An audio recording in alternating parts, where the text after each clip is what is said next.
গাড়ি চালক আনসার আলী নিখোঁজ রয়েছে। আমরা এখনও তার ফিরে আসার প্রতীক্ষায় রয়েছি। আমরা খুঁজে বেড়াচ্ছি প্রতিটি ক্ষণ, প্রতিটি মুহূর্তে তিনি কখন আমাদের মধ্যে ফিরে আসবেন। আপনাদের সকলেরই ওনার জন্য হৃদয়ের স্মরণ হচ্ছে আমি জানি। তাই আজকে এখানে ইলিয়াস আলী শাহ সহ গুম হওয়া যারা বাংলাদেশে গুম হয়েছে তাদের সকলকে অক্ষত এবং সুস্থ অবস্থায় যাতে আমরা দ্রুত ফিরে পাই, সেজন্য আপনাদের সবার কাছে দলমত নির্বিশেষে দোয়ার জন্য আমাদের পরিবারের পক্ষ থেকে বিনম্র আবেদন জানাচ্ছি। আপনারা সকলেই ইলিয়াস আলী শাহ আপনাদের দোয়ার শরীর রাখবেন যাতে দ্রুত আমাদের মাঝে ফিরে আসেন। আমি আলমের উপর বিশ্বাস রেখে দৃঢ়ভাবে সেটা বিশ্বাস করি এবং আমরা যে ইলিয়াস আলী সাহেব আমাদের মাঝে ফিরে আসবে তাই আপনাদের সকলের কাছে দোয়ার জন্য আবেদন করি। ইলিয়াস আলী সাহেবের বড় ছেলে আমার ভাই ব্যারিস্টার আফসার ইলিয়াস, তাকে নিয়ে এসেছি আপনাদের কাছে দোয়া চাইবার জন্য।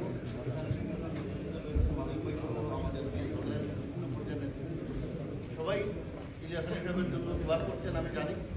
আবারও আপনাদের কাছে দোয়ার জন্য বিনম্র আবেদন জানাবো। সবাই ভালো থাকবেন, সুস্থ থাকবেন। আর বিশেষ করে আমাদের প্রাণপ্রিয় নেত্রী, গণতন্ত্রের মা, আমাদের প্রাণের নেত্রী বেগম খালেদা জিয়া দীর্ঘদিন ধরে অসুস্থ রয়েছেন।